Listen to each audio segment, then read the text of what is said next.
et vous organisez aujourd'hui un grand oral de la santé. C'est l'une des priorités des Français, la santé, la question de l'accès aux soins.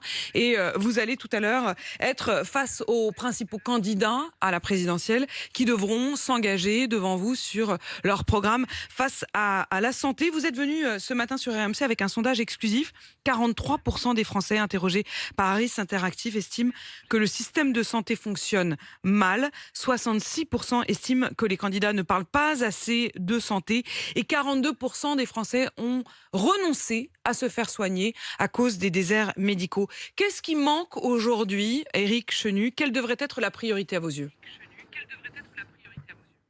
Bonjour. Ce qui manque aujourd'hui, c'est le fait que pour 7 400 000 de nos concitoyens, ils vivent dans un désert médical. Ils ne parviennent plus à trouver un médecin traitant. Ils ne parviennent pas, dans des délais raisonnables, à accéder à un certain nombre de spécialités. Cela est dû à une réduction trop drastique, il y a 20 ans, 30 ans, du recrutement, ce qu'on appelle le numerus clausus des médecins. Et puis, dans le même temps, on a eu un vieillissement de la population. Il y a eu une augmentation très importante du nombre des affections de longue durée, des pathologies chroniques. Et tout ça fait qu'il y a un besoin en temps médical qui est beaucoup plus important et que l'on n'a pas anticipé, pas suffisamment anticipé. Il faudrait également Qu'est-ce que vous attendez du coup des différents candidats qui seront ce matin dans ce grand oral de la santé? Ce qu'on attend, c'est des réponses utiles et concrètes immédiatement, parce que le nombre de médecins va continuer de baisser jusqu'à la fin de la décennie.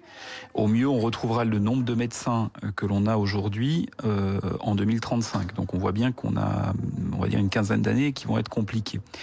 Si on n'investit pas massivement dès maintenant sur la prévention, le nombre de patients porteurs de pathologies chroniques va continuer d'augmenter. Or, si on regarde avec d'autres pays européens, on voit bien que ce n'est pas une fatalité. Et donc, on aurait intérêt, en même temps, bien évidemment, que d'organiser mieux les soins, de permettre l'exercice regroupé, de le faciliter pour que des médecins puissent travailler avec des infirmières, des kinés, des ergots, pour pouvoir organiser ce qu'on appelle les délégations de tâches, c'est-à-dire que certains médecins puissent en confiance déléguer à des paramédicaux le suivi d'un certain nombre de patients, ce qui permet d'optimiser ce temps médical qui devient de plus en plus précieux, de garantir pour chaque patient une égalité de traitement et une assurance d'être bien suivi, d'être bien pris en charge, de ne pas avoir de perte de chance. Voilà, c'est tous ces sujets-là qui nous semblent absolument essentiels.